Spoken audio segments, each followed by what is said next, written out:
Hi, this is Jeff Marcus with Realtor Wizard. One of the mistakes that most agents make through no fault of their own, but because they're taught this, is that they don't think about what their target market will be before they get started. They're so anxious to just get started, get clients and starting to make money. They don't think about the business that they actually want to create. Every person is different. Every person has a different educational level. Every person has different likes or dislikes.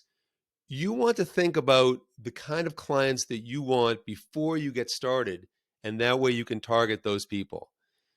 Realtor Wizard, the course, talks about these things and then drills down into the kind of nuts and bolts strategies that you'll need to do to be successful.